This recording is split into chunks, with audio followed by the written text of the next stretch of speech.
இத பாருங்க, நான் என் அண்ணன் மாதிரி கிடையாது. எங்க அம்மா சொல்றதுக்கெல்லாம் மாடு மாதிரி தலையாட்டவும் மாட்டேன். ஒன்ன கல்யாணம் பண்ணி மருமகள்னா யாருன்னு அம்மாவுக்கும் பொண்டாட்டியை எப்படி வச்சு நடத்தணும்னு என் அண்ணனுக்கும் நான் காட்டத்தான் போறேன். தயவு செஞ்சு அதுக்குள்ள அவசரப்பட்டு ஏதாவது ஒரு தப்பான முடிவெடுத்து வாழ்க்கை முழுக்க நீ அழ வேண்டாம், நானும் அழ வேண்டாம். இது பாருங்க, ஆர்கியூ பண்ணி மனசை மாத்திக்கிற விஷயம் இல்ல இது. தயவு பண்ணி இந்த விஷயத்தை இதோட விட்டுடுங்க. அப்ப நீ சொல்றதுக்கெல்லாம் நான் தலையாட்டணும்? நான் இதுல என்னோட சுயநலத்தை மட்டும் பார்க்கல. என் அப்பா, சரு அக்கா எல்லாத்தையும் மனசுல வச்சுட்டு தான் பேசுறேன். விட்டுடுங்க. நம்ம ஒருத்தருக்காக ஒருத்தர்னு பொறுக்கல. எப்படி உன்னால இப்படி பேச முடியுது? இவ்வளவு நாள் மனசுல வச்சு பழகிட்டு எப்படி மறக்க முடியும் லீலா? ஏன் மறக்க முடியாது? அன்னைக்கு உங்க ஃப்ரெண்ட் சொன்னாங்கல்ல, உங்க சின்ன வயசு காதல பத்தி, அத மறக்க முடிஞ்சது இல்ல?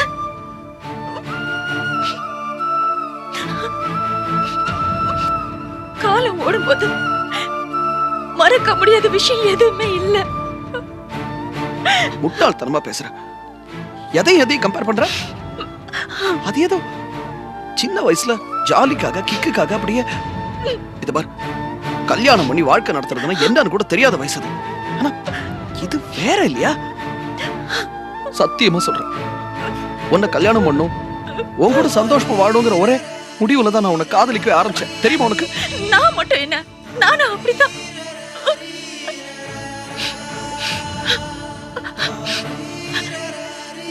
நீங்க உங்களுக்காக சொன்ன எல்லா வார்த்தையும் எனக்கும் பொருந்தும்.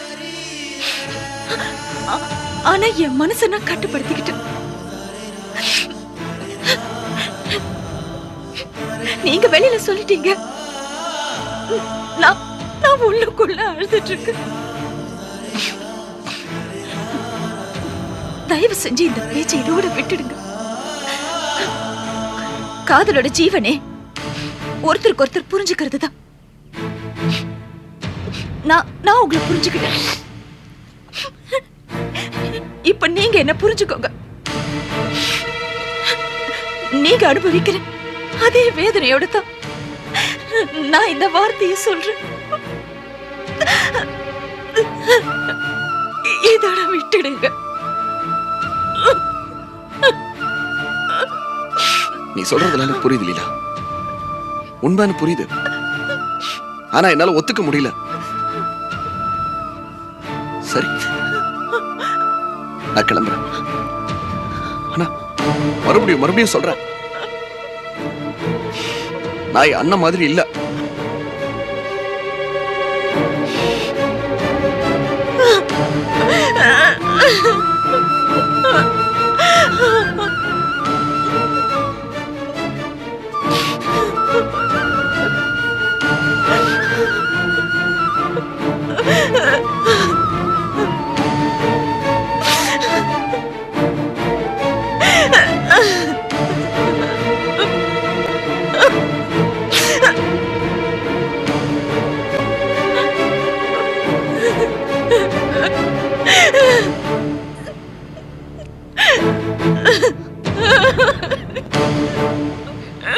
லீலா, நீயும் செல்வமும் பேசிட்டு இருந்தத நான் கேட்டுட்டு தான் இருந்தேன்.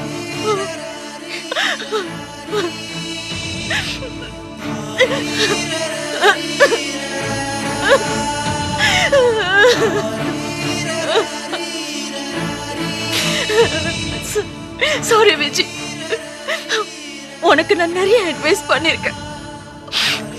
ஆனா அதுக்கு ஏத்தவளா நான் இல்ல. என் மனசு சஞ்சலத்தோட தான் இருக்கு. என்ன லீலா, அந்த செல்வம் சொல்றதும் சரிதானே? நீ அப்பா கிட்ட நான் செல்வத்தை தான் கல்யாணம் பண்ணிப்பேன்னு சொன்னா அப்பா ஒத்துக்கிட்டு தானே ஆகணும். அப்பாவை அப்படி ஒரு நெருக்கடியில தள்ளுறதுக்கு நான் விரும்பல. அதை விட என் ஆசையை மறந்துடலான்னு தோணுச்சு. என்ன நீ, லவ் முக்கியம் இல்லையா? உன்னோட காதலுக்காக நீ பிடிவாத பிடிக்கிறதுல என்ன தப்பு? அப்பா மேல அன்பு இருக்கிற மாதிரி லவர் கிட்டயும் அன்பு இருக்க தானே செய்யும்.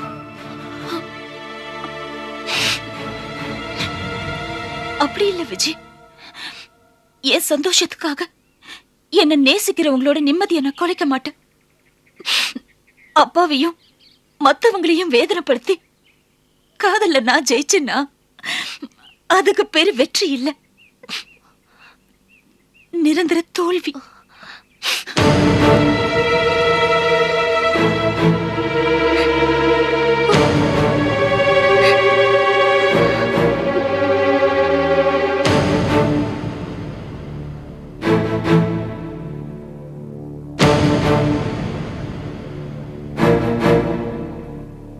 அடடே செல்வம், எப்போ வந்தியா?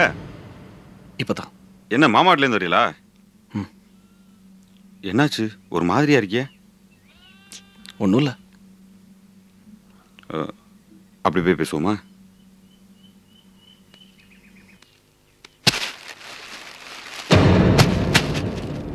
உங்ககிட்ட நான் எதையும் மறைக்க விரும்பலண்ணே. மறைக்க வேணாம் தம்பி, சொல்லுங்க.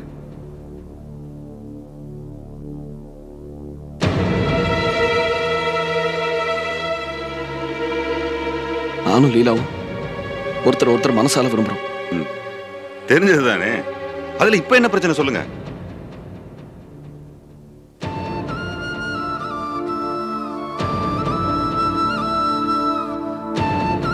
நான் இப்ப லீலாவை பார்த்துட்டு தான் வரேன். நம்ம 2 பேரும் ஒருத்தர் மறந்துடுவோன்னு சொல்றானே. என்ன தம்பி சொல்றீங்க? லீலா ஏன் அப்படி சொன்னுச்சு?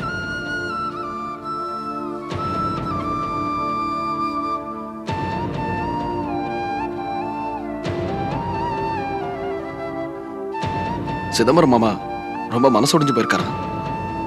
மாமா மனசை காயப்படுத்திட்டு நமக்கு இந்த காதல் கல்யாணம் எல்லாம் வேண்டாம்னு சொல்றான். லீலா சொல்றது சரிதான் தம்பி. அவர் என்கிட்ட கூட கோமா தான் நடந்துக்கிட்டாரு. ஆனா ஒரு கோபம் 2 நாளைக்கு தான், அதுக்கப்புறம் எல்லாம் சரியா போயிடும். நீங்க எதை பத்தியும் கவலைப்படாதீங்க, பொறுமையா இருங்க. அவர் கோபம் சரியான உடனே லீலாவை பேசி சரி பண்ணிடலாம், எனக்கு அந்த நம்பிக்கை இருக்கு. உண்மையிலே சொல்றீங்களா? சத்தியமா தம்பி, நீங்க தான் லீலாவுக்கு மாப்பிள்ளைன்னு நான் என்னைக்கோ முடிவு பண்ணிட்டேன். அது மட்டும் இல்ல, உங்க அம்மாவுக்கு இந்த விஷயம் பிடிக்காது அப்படிங்கிற ஒரு காரணம் பார்த்தாதா எனக்கு? நான் பண்ணி வைக்கிறேன் ஜாம் ஜாமுன் உங்க கல்யாணத்தை. ஒருவேளை இதுல ஏதாவது பிரச்சனை வந்துச்சுன்னு வச்சுக்கோங்க, சினிமாவில் வர்ற மாதிரி லீலாவை குண்டுகட்டா தூக்கிட்டு வந்து உங்களுக்கு கல்யாணம் பண்ணி வைக்க வேண்டியது என் கடமை தம்பி. என்ன நம்புங்க நீங்க. ரொம்ப சந்தோஷம். கவலைப்படாத தம்பி. மாணிக்கு சார், என்ன இவ்வளவு சீக்கிரம் வீட்டுல? ஆச்சரியமா இருக்கு. என்ன சார் பண்றது, தொழில் அப்படி. இந்த மரத்துல காத்து நல்லா வீசுது. வீட்டுக்கு சீக்கிரம் வரதுலயும் ஒரு சுகம் இருக்கு. நான் ஏன்டா வீட்டுக்கு வந்தோம்னு சார். ஏன் சார் அப்படி சொல்றீங்க? பின்ன என்ன சார், என் பொண்டாட்டி பின்லேடனோட பயங்கரமான ஆள் சார். பாவம் சார், அப்படிலாம் சொல்லாதீங்க சார். என் பொண்டாட்டி டேஞ்சரான ஆள் சார். என்னங்கடா டேஞ்சரான பொம்பளைன்னு என்ன பத்தி தானே பேசிட்டு இருக்கீங்க? ஐயோ நீங்க வேற. உங்களை பத்தி யாரும் பேசல, அவர் பாவம் அவர் பொண்டாட்டிய பத்தி பேசுறாரு. ஆமா ஆமா, அவ டேஞ்சரான பொம்பளை தான். அது கிடக்குது கழுத. அது சரி, உங்க வீட்ல எல்லாம் கரண்ட் இருக்குது, என் வீட்டுக்கு மட்டும் கரண்ட் இல்லையே. கரண்டுக்கு கூட நல்லவங்க யாரு கெட்டவங்க யாருன்னு தெரிஞ்சிருக்கு. நக்கலா பேசுறியா? உன்னை உன் பொண்டாட்டி அடிக்கிறதுல தப்பே இல்ல. என்ன முறைக்கிறியா? எனக்கு ஒரு ஹெல்ப் பண்றா. எல்லார் வீட்லயும் கரண்ட் இருக்குல்ல, என் வீட்டுக்கு மட்டும்தானே இல்ல. வெளிநாட்டு சதி. உனக்கு அடுத்த மாசத்துல இருந்து வாடகை ஏத்த போறேன் பார். அம்மா அம்மா அம்மா, என்ன என்ன அப்படி வா வழிக்கு. ஒரு நல்ல எலக்ட்ரிஷியனை போய் கூட்டிட்டு வாடா. அம்மா என்ன பத்தி என்ன நினைக்கிறீங்க? உன்னை பத்தி நினைக்கிறதுக்கு என்னடா இருக்கு? ஏன் இப்படி குதிக்கிற? என்ன விட பெரிய எலக்ட்ரிஷியன் ஊர்ல இருக்கனா? என்னது, நீ எலக்ட்ரிஷியனா? அடக்கன்றாவிய, நீ லாரி தானே ஓட்டிட்டு இருக்கற. இதெல்லாம் உனக்கு தெரியாதுன்னு நினைச்சப்பா. என்ன பத்தி தெரிஞ்சிட்டு அவ்வளவுதான். வாங்க உள்ள. போ போ, வர்றேன் போ. என்னங்க, என்ன இங்க உட்காந்துருக்கீங்க? ஒண்ணும் இல்ல, காத்து நல்லா வீசுது. ஐயோ, கரண்ட் போயிடுச்சே. என்னங்க, எல்லார் வீட்லயும் கரண்ட் போயிடுச்சா? இல்லங்க, ஓனர் வீட்ல தான் கரண்ட் இல்லாம இருந்துச்சு. உங்க வீட்டுக்காரர் ஏதோ சரி பண்றான்னு போனாரு, மொத்த காம்பவுண்ட்லயே கரண்ட் அட காலியாச்சு. பாவி, அந்த ஆளு சரியான லூசுங்க. அவருக்கு ஒரு வேலையும் தெரியாது. ஏய் உருப்படாதானே, வாடா வெளிய. போடா போ. வாடா, வா வா. ஏண்டா இவங்கிட்ட அறிவு இருக்கா உனக்கு? மீசை பிடிக்கிறேன்னு சொல்லி மீட்டை பிடிக்கிட்டேடா. ஏண்டா தெரியாத வேலையெல்லாம் தெரிஞ்ச மாதிரி செய்யறேன்னு சொல்லி இருக்கிறவங்க உயிரை வாங்குற. இப்படித்தான் எதுவுமே தெரியலனாலும் எல்லாம் தெரிஞ்ச மாதிரி நடிப்பானுங்க. யோ இங்க வாயா வாயா, உனக்கு தான் மண்டையில மூளையே கிடையாது, எதுக்கு உனக்கு வேண்டாத வேலையெல்லாம்? சரி சரி விடுங்க, இப்ப அத பேசி என்ன பிரயோஜனம்? என்னங்க அந்த மீட்டர் மாட்டுங்க, கரண்ட் வரட்டும். யாரும் ஒன்னும் செய்ய வேண்டாம், எல்லாம் நானே மாட்டிக்கிறேன். டேய் கொண்டாடங்க. குடு. உனக்கு லாரியே ஒழுங்கா ஓட்ட தெரியாது. யோ யோ, உனக்கு இன்சூரே பண்ண கிடையாது, மீட்டர் போய் மாட்ட போறீராக்கும். ஏமா அதெல்லாம் ஒண்ணும் ஆகாது. உடம்புல சதை இருந்தாதான் கரண்டே அடிக்கும். இந்த ஆள் ஏற்கனவே கரண்ட்ல அடிபட்ட காக்கா மாதிரி தானே இருக்காரு. அதெல்லாம் ஒன்றும் ஆகாது, கவலைப்படாதீங்க போங்க. பாட்டி, ஏன் தாத்தாவுக்கு இன்னும் இன்சூரன்ஸ் பண்ணல? இந்த ஜந்துவ எவனே இன்சூர் பண்ண மாட்டேன்னு சொல்லிட்டானே. அப்படியா? நான் சொதப்புக்கு இன்னைக்கு ஒரு அதிசயம் நடந்து போச்சு. அழகப்பு முண்டாட்டி மாடி விட்டு கிடக்கு வச்சாங்க. ஆமா, அதிசயமா கீழே இறங்கி வந்திருக்காங்க. சரி, அவங்க 2 பேரும் கீழே இறங்கி வந்துட்டாங்க. கரண்ட் வேற போச்சு, எல்லாரும் இருக்கோம், எல்லாரும் சேர்ந்து விளையாடலாமே. விளையாடலாம் விளையாடலாம் விளையாடலாம். கபடி ஆட்டம். என்னது என்னது? குத்துனா இந்த வயசுல இல்ல இல்ல, அடிதடி வச்சுக்கலாம். பாருங்க சார், பேசிக்கிட்டு போய் வன்முறை தூண்டுறா. யோ விடுங்க. சரி, என்ன விளையாட்டு தான் விளையாடுறது? ஜெனரல் நாலேஜ் வச்சுக்கலாமா? அப்படின்னா பொது அறிவுங்க. ஓ அதான் ஏகப்பட்டது இருக்கே நம்ம கிட்ட. ஆடலாம். கேள்வி யாரு கேக்குறது? யார் கேக்குறது? நானே கேட்டுறேன். கேளுங்க. யாரும் கேட்க முன் வரல, நானே கேட்டுறேன். அதாவது இந்தியாவின் தேசிய பறவை எது? அண்ணா உனக்கு தெரியுமா? பதில மேல தேடுறானா? உங்களுக்கு தெரியுமா? லாரி ஓட்ட டைம் ஆயிடுச்சு, நான் போயிட்டு வரேன். என்ன லாரி ஓட்டுறேன்னு சொல்லிட்டு வீட்டுக்கு அந்த ஆளுக்கு போறாரு. பொது அறிவே கிடையாதுங்க. அதானே நீங்க சொல்லுங்க பாப்பா. என்னங்க கூப்பிட்டீங்களா? இவங்களும் லாரி ஓட்ட போயிட்டாங்களா? சரி, நீதான் ஸ்கூலுக்கு எல்லாம் போறியம்மா? பொது அறிவுரைலாம் நிறைய இருக்கும், சொல்லு. எனக்கு தூக்கம் வருது. நான் வந்து விளையாட்டு விளையாட சொன்னேன், நீங்க ஜெனரல் நாலேஜ்லாம் கேக்குறீங்க. நான் வரேன். ஐயோ, சரிம்மா, மெஸ் நீ சொல்லுமா. நாளைக்கு மெஸ்ஸுக்கு மாவு அரைக்கிற வேலை இருக்கு, நான் வரேன்ப்பா. கிரைண்டரே கதின்னு கடை போ.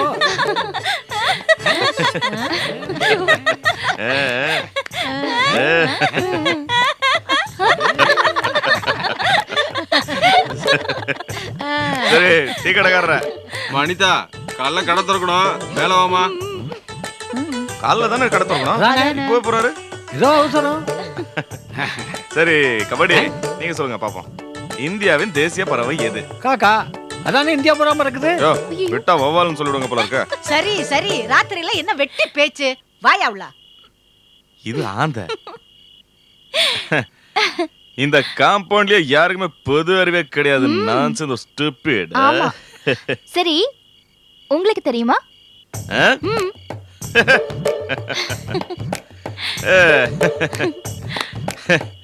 சொல்லுங்க பாப்போம்.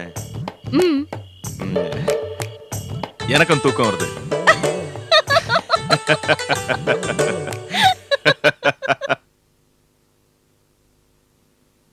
என்னம்மா உம்முன்னு உட்காந்துட்டு இருக்கீங்க? மனசுல இருக்கிற சந்தோஷத்துக்கு எழுந்திருச்சு ஆட சொல்றியா? நானே உள்ளுக்குள்ள புகஞ்சிட்டு இருக்கேன், நீ வேற எதுக்குடி ஊதி விடுற? நீ காது வழியா புகைய விட்டாலும் ஒன்னும் ஆக போறது இல்லம்மா. நிலைமை அப்படியே மாறிட்டு வருது. என்னடி சொல்ற? அன்னைக்கு வீட்டை விட்டு கோவமா கிளம்பி வந்தோம், 2 நாள் ஆச்சு. மாணிக்கண்ண இந்த பக்கம் வந்து எட்டி பார்த்தாரா? மத்த நாள் எல்லாம் பாக்குறவரு அம்மாவும் தங்கச்சி கோச்சிட்டு போனாங்களே, போய் பாப்போன்னு நினைச்சாரா? அதை நினைச்சு தாண்டி நானும் மனசு நொந்து போய் கிடக்குறேன். ஏன் புள்ள ஏன் நினப்பாதான் இருப்பான்.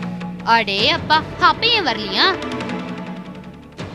அவன் புத்திய ஏதோ கிரகணம் பிடிச்ச மாதிரி அதை சரம் மறைச்சுக்கிட்டு இருக்காடி. அவதான் அவங்கிட்ட ஏதோ சைஸா சொல்லி என் புள்ளைய இந்த வீட்டு பக்கம் வர விடாம பாத்துக்கிட்டு இருப்பா. அம்மா அம்மான்னு உருகிட்டு இருந்த என் புள்ளைய இப்படி மாத்திட்டாளே, விளங்குவாளாடியாவா? ஏமா வசிய மருந்து ஏதாவது வச்சிருப்பாளோ? இருக்குண்டி, யாரு கண்டா? புத்திய மாத்தி புட்டா. நீ வேணா பாரு, இனிமே நம்ம வீட்ல யார பத்தியுமே அவனுக்கு அக்கறை இருக்காது, எல்லாரையும் மறந்துடுவாண்டி. ஆமாமா, வீட்டுல உள்ள யார் மேலேயும் அக்கறை இல்லாதனால்தான் சும்மா கிடந்த எனக்கு வலிய கூப்பிட்டு கடையில வேலை போட்டு கொடுத்துருக்காரு அண்ணன். ஏமா சும்மா வசிய மருந்து வெங்காயம் தேவையில்லாம பேசிக்கிட்டு இருக்கேன். டேய், நான் உங்ககிட்ட ஏதாவது பேசினேன்னடா? நான் தான் உன் பேச்சுக்கே வர்றது இல்லையே. எப்படியாவது ஒழிஞ்சு போயேன்டா நீ. ஏன்டா திரும்ப திரும்ப ஏன் வம்புக்கே வர நீ? நான் ஒன்னும் வம்புக்கு வரல. நானும் உங்ககிட்ட இதெல்லாம் பேசக்கூடாதுன்னு தான் நினைக்கிறேன். நீ இவ்வளமா சேர்ந்தா பேச வைக்கிறீங்க. முதல்லலாம் அண்ணியை வசப்பாடிட்டு இருந்தீங்க, இப்ப அண்ணனையும் சேர்த்துக்கிட்டு இருக்கீங்க. நல்ல முன்னேற்றம். டேய், இப்போ உன் அண்ணனும் பொண்டாட்டி தாளத்துக்கே ஆட ஆரம்பிச்சிட்டானே. ஏமா ஏமா இப்படி பைத்தியக்காரத்தனமா பேசிட்டு இருக்க? அந்த மாதிரிலாம் சொல்லி கொடுக்குற ஆள் அண்ணியும் கிடையாது, அண்ணி சொன்னா உடனே கேட்டு ஆடுற ஆள் அண்ணனும் கிடையாது. அதை முதல்ல புரிஞ்சுக்க. போடுற அப்படி போடு. 2 பேருக்கும் நீ நல்லாவே ஜாலரா போடுற. உன் அண்ணன் கடையை பாத்துக்கணும்னு சொல்லி உனக்கு வேலையை கொடுத்துட்டான். உன் அண்ணி அவ தங்கச்சியை எப்படியாவது உன் தலையில கட்டணும்னு சொல்லி உன்னை வளைச்சு போட ஏற்பாடு பண்ணிருக்கா. அதனால தானே புருஷன்கிட்ட சொல்லி உனக்கு தொழில் பண்ண ஏற்பாடு பண்ணி கொடுத்துருக்கா. புத்தி போது பாரு. டேய், அவங்கள சொன்னாலே எரிஞ்சு விழறியே. என்னைக்காவது நீ எனக்கு மகனா நடந்திருக்கியா? நானும் என் மகளும் எப்பவுமே உனக்கு சத்ரு, அப்படிதானே? அம்மா இப்ப இதெல்லாம் பேசி என்னம்மா ஆக போகுது? விடுமா, டென்ஷன் ஆகாத, வந்து சாப்பிடுமா. உடம்பு என்னத்துக்கு ஆறுது? நான் இவங்க கூட பேசிட்டேன்ல, இனிமே எனக்கு எதுக்கடி சாப்பாடு? எனக்கு மனசு வயிறுல ரொம்ப ரொம்பி போச்சுடி. டேய் இங்க வாடா. ஏண்டா புதுசா ஒரு வேலைக்கு போறியே, உன்னை பெத்த ஒருத்தி மலை மாதிரி உக்காந்துருக்கேன்னு ஒரு வார்த்தை சொல்லிட்டு போகணும்னு உனக்கு மனசு வரலையா? உன்னை பெத்த வயித்துல பிறண்டே தாண்டா கட்டிக்கணும். ஏன் சொல்லிட்டு போனோங்கிற முறை எனக்கு மட்டும் தானா? பெத்த புள்ள புது வேலைக்கு போயிட்டு இருக்கேன்ல, சிரிச்ச முகத்தோட என்ன வழி அனுப்பலாம்ல? அதை விட்டுட்டு என்னென்னமோ பேசிட்டு இருக்க. உனக்கு தெரியாதா அதெல்லாம்? எங்க வேலை வாங்கி கொடுத்த அண்ணனையே பிடிச்சி திட்டிட்டு தானே இருக்க. அப்புறம் சொல்லிட்டு போனோம் எனக்கு மட்டும் எப்படி தோணும்? பேசுடா பேசு. அந்த சரோ உங்க அண்ணனுக்கும் உனக்கும் சேர்த்தே மருந்து வச்சிருப்பாடா. இது பாருமா, மனசு நொந்து போய் சொல்றேன், இப்படி எல்லாம் பேசாத. நீயும் ஒரு பொண்ணை பத்தி வச்சிருக்க. உன்னோட பேச்சும் வக்கரமும் நாளைக்கு அவ தலையில விழுந்துற போகுது. வேற யாரு வேணாண்டி, இவன் ஒருத்தனே போதும்.